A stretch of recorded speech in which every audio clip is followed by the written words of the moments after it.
So Sridhar గారు చాలా మందికి ఉపయోగపడే ఒక కొత్త ప్రశ్న కోసం మనల్ని అడిగారు. ఆ ప్రశ్న చాలా ఇంపార్టెంట్. ఆ ప్రశ్న ఏంటంటే, ఒక సంవత్సరంలో అంటే భూమి పూజ చేసిన ఒక సంవత్సరంలో ఖచ్చితంగా గృహప్రవేశం చేయాలి. సో చాలా మంది ఇక్కడ కన్ఫ్యూజన్ ఏం చేస్తున్నారు, మరి శాస్త్రం ఏం చెప్పింది, ఎందుకు చెప్పింది, మొత్తం వీటి గురించి చర్చిద్దాం. క్లియర్? స్టార్ట్. చెప్పండి, మీ క్వశ్చన్ చెప్పండి. చూడండి, అంటే సార్ ఇప్పుడు మనం శంకుస్థాపన చేపిస్తాం కదా, శంకుస్థాపన అయిన తర్వాత ఇక్కడ చాలా వరకు చేసేదంటే అంతా ఒక సంవత్సరంలోపు ఇంట్లోకి వెళ్ళిపోవాలి. అంటే ఆ ఇల్లు పూర్తవకపోయినా దాన్ని కలర్స్ వేయిపోయినా కానీ ఇంట్లోకి వెళ్ళిపోవాలి. అంటే ఒక ఈ యాక్చువల్గా మనం శంకుస్థాపన చేయించిన అర్థం ఏంటి, మనం అక్కడ భూమికి శంకుస్థాపన చేసి ప్రాణం పోసిన తర్వాత ఒక 9 రోజుల తర్వాత మన గర్భంలోంచి ఒక శిశువు బయటికి ఎలా వస్తుందో మొత్తం పూర్తయిగా బయటకు వస్తుంది. అలా కూడా ఇది కూడా పూర్తయిన తర్వాత ఇంట్లో గృహప్రవేశం చేయాలి. అలా కాకుండా ఏం చేస్తారంటే పెయింట్ లవ్వు సగం పనే ఉంటుంది, అందులో వెళ్ళిపోతారు. ఒకరోజు నిద్ర చేస్తారు, బయటకు వచ్చేస్తారు. అంటే అసలు అది అలా ఎప్పుడు చేయకూడదు, అది ఒకసారి క్లారిఫికేషన్గా మాట్లాడదని చెప్పేసి దాని గురించి. రైట్. ఇప్పుడు మీరు అడిగిన ప్రశ్నకు డీటెయిలింగ్గా నేను ఒక సమాధానం చెప్తాను. డీటెయిలింగ్ సమాధానం ఏంటంటే, అసలు 6 నెలల్లో పూర్తి చేయాలా, సంవత్సరంలో పూర్తి చేయాలా, 2 సంవత్సరాలు పూర్తి చేయాలా, అసలు గృహప్రవేశం ఎట్లా చేయాలి, ఇదే కదా మీ పాయింట్. అసలు మొదలు ఎప్పుడు పెట్టాలి, ఇది ఎంతమందికి తెలుసు? ఐడియా ఉందా మీకు? కన్ఫ్యూజన్ అదే డీటెయిలింగ్. మామూలుగా ఇక్కడ కామన్గా చేసింటే శంకుస్థాపన ముహూర్తం పెట్టిన దగ్గర నుంచి. సరే, తూర్పు ఫేసింగ్ సంబంధించి ఎప్పుడు చేయాలి అంటే ఇక్కడ చెప్తాను సార్, మీరు చెప్పండి. నేను చెప్పేది ఏంటంటే, ఇక్కడ మామూలుగా కొన్ని ముహూర్తాలు ఉంటాయి, ఆ ముహూర్తాల్లోనే శంకుస్థాపన చేయించుకొని అక్కడి నుంచి ఇల్లు మొదలు పెడతారు. మీ స్థాపత్య వేదం ప్రకారం ఎలా ఉందంటే మీరు చెప్తుంది అన్నమాట. స్థాపత్య వేదం అనేది ఇక్కడ పాయింట్ లేదు అసలు. స్థాపత్య వేదంలో ఈ పాయింట్స్ ఏం లేవు. ఒరిజినల్ శాస్త్రంలో ఏం చెప్పిందో నేను చెప్తాను. ప్రతి దిక్కు 3 మాసాలు మాత్రమే ఉంటుంది. మార్చ్, ఏప్రిల్, మే ఈ 3 మాసాలు మాత్రమే ఉత్తరానికి సంబంధించిన మెయిన్ డోర్ ఉన్న వాళ్ళు మొదలు పెట్టారు. ఓకేనా? March, April, May, June, July, August తూర్పు ఫేసింగ్ వాళ్ళు మొదలు పెట్టారు. సెప్టెంబర్, అక్టోబర్, నవంబర్ దక్షిణం మొదలు పెట్టాలి. నవంబర్, డిసెంబర్, జనవరి, ఫిబ్రవరి పడమర ఫేసింగ్ వాళ్ళు మొదలు పెట్టారు. సో పర్టికులర్గా ఇక్కడ మాసాలు అనేవి చెప్పారు. అర్థమైందా?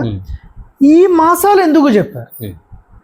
మీరు నక్షా పెట్టారు కదా వాస్తు పురుషుడిది, ఇక్కడ ఈ తలబట్టి ఇదన్నమాట. సో ఇది ఎందుకు చెప్పారంటే, వాస్తు పురుషుడు సదా నిద్రలో ఉంటాడు. ఓకేనా? సో ఫస్ట్ ఇక్కడ చూడండి, ఇది తూర్పు ఫేసింగ్. ఈ ప్యాడ్ ఏదైతే ఉందో కరెక్ట్ తూర్పు ఫేసింగ్. ఓకేనా?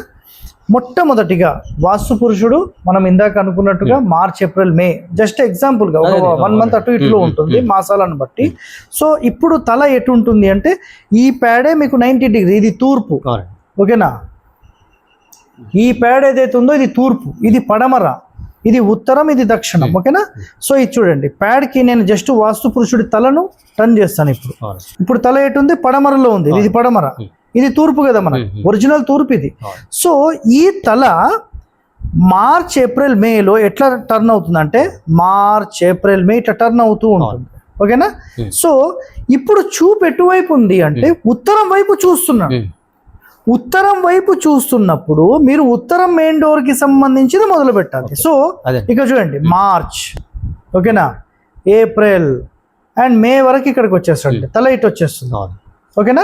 ఈ లోపల మీరు మొదలు పెట్టేసారు. ఇప్పుడు మార్చ్, ఏప్రిల్, మే అయిపోయింది. సో మళ్ళీ మే అయిపోయింది కాబట్టి జూన్, ఇదిగోండి జూన్ ఇట్లా టర్న్ అవుతాడు. ఇప్పుడు ఎటు చూస్తున్నాడు? తూర్పు చూస్తున్నాడు. ఇప్పుడు ఎటు ఉన్నాడు? తూర్పు ఫేసింగ్ తూర్పు. సో తూర్పు ఉన్నప్పుడు మార్చ్, ఏప్రిల్, మే అయిపోయింది, జూన్లో ఇటు చూస్తున్నాడు. జూన్, జూలై, ఆగస్టు వరకు ఇక్కడికి వచ్చేస్తాడు. సో ఈ లోపల తూర్పు ఫేసింగ్ మొదలు పెట్టాలి. అదేవిధంగా మరి మార్చ్, ఏప్రిల్, మే అయిపోయింది, జూన్, జూలై, ఆగస్ట్ అయిపోయింది. ఇప్పుడు సెప్టెంబర్, అక్టోబర్, నవంబర్ ఇప్పుడు కరెక్ట్ తూర్పు సెంటర్లో ఉండి ఇప్పుడు ఎటు చూస్తున్నాడు? దక్షిణం మెయిన్ డోర్ మొదలు పెట్టాలి. అప్పుడే కార్తీక మాసం వస్తుంది. సో మార్చ్, ఏప్రిల్, మే అయిపోయింది, జూన్, జూలై, ఆగస్ట్ అయిపోయింది. ఇప్పుడు సెప్టెంబర్, అక్టోబర్, నవంబర్ ఇట్లా టర్న్ అయిపోతుంది. టర్న్ అయిపోయింది కదా. ఇప్పుడు ఎటు చూస్తున్నాడు? పడమర చూస్తాడు. March, April, May, June, July, August, September, October, November అయిపోయింది.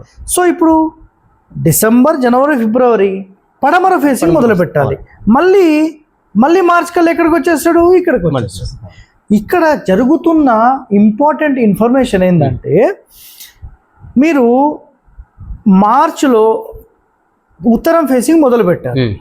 వాస్తు పురుషుడి చూపు ఎప్పుడైతే పడుతుందో ఆ ఫేసింగ్ మీరు మొదలు పెడితే చాలా అద్భుతమైన యోగం అనేది మీకు ఇస్తుంది.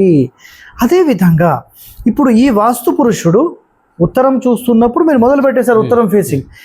ఈ వాస్తు పురుషుడు 1 yearలో ఇదంతా తిరిగేసేసి మళ్ళీ అదే ముహూర్తానికి మళ్ళీ ఇటు ఫేసింగ్ లోకి వచ్చేస్తాడు. ఆయన ఫేసింగ్ ఉత్తరంలో ఉన్నప్పుడే మీరు ప్రధాన ద్వారం నుంచి ఎంట్రీ గృహప్రవేశం చేస్తే అద్భుతము అన్నారు. 1 year లోపల ఎందుకు చేయాలనే కండిషన్ ఇది. 1 yearలో మీకు కుదరలే. మీరు మార్చ్లో మొదలు పెట్టారు కదా, మార్చ్ ఏప్రిల్ మే వరకు మీకు టైం ఉంది. ఇది 14 నెలలు టైం ఉంది, ఇష్యూ లేదు. ఈ టైం మాకు కుదరలేదు సార్, మేము ఏం చేయాలి? మీరు అన్న 9 నెలల కండిషన్ చెప్పాలా? ఇప్పుడు చూడండి, ఇప్పుడు పడమర నుంచి మొదలు పెడితే మొత్తం రౌండ్గా తిరిగి తిరిగి తిరిగి ఎక్కడ దాకా వచ్చాడు ఆయన? ఇప్పుడు ఎక్కడ చూస్తున్నాడు? దక్షిణంలో తల ఉన్నప్పుడు ఎక్కడ చూస్తున్నాడు? పడమర చూస్తున్నాడు. ఎప్పుడైనా గుర్తుపెట్టుకోండి, తల పడమర చూస్తున్నప్పుడు ఈ తల టర్న్ అవుతూ ఉంటాడు కదా. ఎప్పుడు? డిసెంబర్, జనవరి, ఫిబ్రవరిలో ఈ టర్న్ అయ్యే మూమెంట్ స్టార్ట్ అయినప్పుడు కూడా మీరు మొదలు పెట్టవచ్చు. అందుకనే 9 నెలల 9 రోజులు అని కండిషన్ కూడా వచ్చేసింది. అంటే 9 monthsలో కరెక్ట్గా ఈ వాస్తు పురుషుడు తల దక్షిణంలో ఉండి పడమరను చూస్తుంటాడు. పడమర నుంచి ఇంకా నెక్స్ట్ ఎటు చూస్తాడు? పడమర నుంచి ఉత్తరమే చూస్తాడు. కాబట్టి 9 నెలల నుంచి మొదలుపెట్టి 15-14 నెలల లోపల మీరు ఉత్తరం ఫేసింగ్ మొదలు పెట్టవచ్చు అనేది కండిషన్. ఇక్కడ దీనికి ఏంటంటే భయపడిపోయి దీనికి భయపడాల్సిన పని లేదు. ఇప్పుడు మీరు ఒక 4-5 అంతస్తుల బిల్డింగ్ కడుతున్నారు, మీకు ఇప్పుడు కుదరలేదు. ఒరిజినల్గా ఏమవుతుందంటే వాస్తు పురుషుడు ఇప్పుడు ఎక్కడున్నాడు? పడమర. ఈ టైంకి మొదలు పెట్టేసాడు, కుదరలే. సరే, మళ్ళీ ఇంకొక 7-5-6 నెలలు ఆగండి. మళ్ళీ వాస్తు పురుషుడు ఎప్పుడైతే దక్షిణంలోకి వస్తాడో, వచ్చిన తర్వాత ఆటోమేటిక్ ఇట్లా టర్న్ అయ్యేటప్పుడు మళ్ళీ చేసేసుకోవచ్చు. ఇప్పుడు ఇక్కడ ఏమవుతుందంటే సార్, ఈ కండిషన్ అర్థమైందా మీకు? వాస్తు పురుషుడు ఈ ప్రతి 3 నెలలకు టర్నింగ్ రొటేషన్ ఏదైతే ఉంటుందో దాన్ని ఆధారితం చేసుకొని మనం అసలు గృహ ప్రవేశం ఎప్పుడు చేయాలి, అసలు మొదలు ఎప్పుడు పెట్టాలనేది శాస్త్రం. చాలా మంది సార్ కార్తీక మాసం వస్తే మేము ఉత్తరం ఫేసింగ్ మొదలు పెడతాం, మేము తూర్పు ఫేసింగ్ మొదలు పెడతాం. రాంగ్ సిస్టమ్ అది. సిస్టమ్ అసలు లేదండి. డబ్బులు మీ దగ్గర ఎన్నున్నా, మీ దగ్గర కోట్ల రూపాయలు ఉన్నా, ధనం మూలుగుతూ ఉన్నా, మీ ఇష్టం వచ్చినప్పుడు ఇల్లు కట్టడానికి అర్హత లేదు. దీనికి సంబంధించిన ఎపిసోడ్ నేను ఎప్పుడో చేసేసాను. కట్టడం ఒకటి సార్, ఇప్పుడు ఏంటి మన కట్టడం, గృహప్రవేశం, ఈ 2 కండిషన్స్ ప్లస్ గృహప్రవేశానికి 100% పూర్తిగా ఇల్లు కంప్లీట్ అయిపోయి అంతా అయిపోయిన తర్వాత వెళ్ళాలి. మొన్న మీరు రీసెంట్ గా ఒక డిస్కషన్ ఏం చేశారంటే, అది సగమే అయిపోయింది, టైం అయిపోతుంది, ముహూర్తం అయిపోతుంది అని 1 year లోపలని పారిపోయారు. అది రాంగ్ సిస్టమ్. అదే మొన్న లాస్ట్ టైం కొన్ని ఇళ్ళు ఉన్నాయి కదా సార్, వాటికి ఇంతవరకు పెయింట్ ఉంటుంది ఏముండదు, కానీ ఒకసారి లోపలికి వెళ్ళిన తర్వాత ఆ పెయింట్ అవడం అవ్వదు. ఎన్ని ఇళ్ళు అలా ఉండిపోతాయి. ఇప్పుడు అది వెళ్ళామంటే ఇంకా అయిపోయినట్టు. అవును. అంటే ఇక్కడ నాకు నేనుగా చెప్తున్నా, శాస్త్రం కాదు.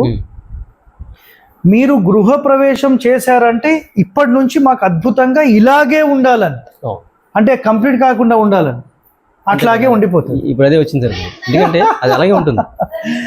పాయింట్ లో వాళ్ళు నిజంగా వెళ్తే అది ఫెయిల్ అన్నమాట. సో ఎవరైతే కొత్తగా ఇల్లు కడుతున్నారు, లేదంటే గృహప్రవేశం 1 yearలో చేయాలా అనే ప్రశ్నలకు ఒక అద్భుతమైన సమాధానం అని నేను అనుకుంటాను. మీరేమంటారు చేద్దాం సార్. ఇప్పుడు ఎందుకు లాస్ట్ టైం చాలా ఇల్లు ఉంటాయి మనకి, ఆ ఇల్లు కూడా అంతే. సగం సార్ నేను చెప్తాను ఏళ్ళందరికి, సంవత్సరంలో పిల్లలు ఎక్కడ లేదు. ఇప్పుడు ఇక్కడ చెప్తే ఏంటంటే 2nd yearలో వెళ్తే ఏమైనా అయిపోద్ది, లేదా మళ్ళీ 3rd yearలో వెళ్ళాలని చెప్తారు. అది 3rd yearకి 2nd yearకి సంబంధం లేదు. 3rd year నేను ఇందాక మీకు చెప్పిన ఎక్స్ప్లెనేషన్ గుర్తుపెట్టుకోండి. మొదటి సంవత్సరం అయిపోతే మళ్ళీ నెక్స్ట్ ఇయర్ 9 monthsలో వెళ్ళొచ్చు. అంటే నేను ఒకటి చెప్తాను, వాస్తు పురుషుడు ఎలాగైతే రొటేట్ అవుతాడో, ఎలాగైతే 3 నెలలకు రొటేట్ అవుతాడో, అతని చూపు ఎక్కడ పడుతుందో అక్కడ ప్రధాన ద్వారం మొదలు పెడుతున్నారా చెప్పండి? అలా మొదలు పెట్టట్లేదు. మరి అది మొదలు పెట్టినప్పుడు ఇది ఫాలో ఎట్లా అవుతారు? అదే కదా సార్, ఇప్పుడు అది రాంగ్ సిస్టమ్. అది ఎందుకంటే ఇప్పుడు ఓన్లీ ఇల్లు తొందర అన్నమాట సార్, మూతలు పెట్టి తొందరగా వెళ్ళిపోవాలి. ఏం చేద్దాం, వెళ్ళిపోయి లోపలికి. దీనికి సార్ వీడియో మాత్రం బాగానే చేశారు, కానీ మాకు సమాధానం లేని ప్రశ్న అయిపోయింది అంటారు. నేను సమాధానం చెప్పాలనా? అది ఆన్సర్ దొరకదు సార్ అది. అరే simple, everything is possible by Harivastu. నేను అంటున్నది ఎట్లా తెలుసా, 4 ద్వారాలు పెట్టి మీరు కడితే మీరు ముహూర్తం ఎప్పుడైనా పెట్టుకోండి, ఏ కాలంలో అయినా పెట్టుకోండి, ఏ కాలంలో అయినా గృహప్రవేశం చేసుకోండి. ఎందుకు తెలుసా, వాస్తు పురుషుడు అన్ని వైపులా చూస్తున్నాడు, అన్ని వైపులా చూస్తున్నాడు. ఎటైనా పెట్టుకోండి, మీ ఇష్టం. ఇప్పుడు అదే బేస్ చేసి మనం చేసింది అదే అయిపోయింది.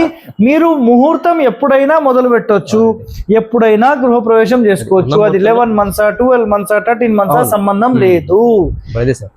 లీస్ట్ కేస్ నేను చెప్తాను, 4 ద్వారాలు మేము పెట్టలేము సార్, మా పరిస్థితి ఏంటి అంటే గనక, ఏ మాసంలో వాస్తు పురుషుడు ద్వారం వైపు చూస్తాడో, ఫర్ ఎగ్జాంపుల్ మీది ఉత్తరం ఫేసింగ్, మీరు మొదలు పెట్టింది మార్చ్లో మొదలు పెట్టేశారు, కార్తీక మాసం కల్లా అయిపోయింది.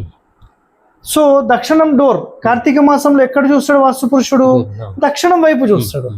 సో దక్షిణం డోర్ ఉంది, ఉత్తరం డోర్ ఉంది కాబట్టి పర్వాలేదు అంటున్నాను, మొదలు పెట్టేసుకోవచ్చు, గృహప్రవేశం చేసుకోవచ్చు, మీరు ఇష్యూ లేదు. నేను ఇచ్చిన ఎన్నో ప్లాన్లు జస్ట్ 3 months 6 monthsలో కూడా మొత్తం అయిపోయినాయి, ఇష్యూ లేదు. ఇప్పుడు ప్రజలందరికీ నిజంగా ఎంతో కన్ఫ్యూజన్ ఉన్న ఒక మంచి కంటెంట్ మేము అందించామని భావిస్తున్నాం. Stay tune to our channel for vastu secrets. Thank you అండి.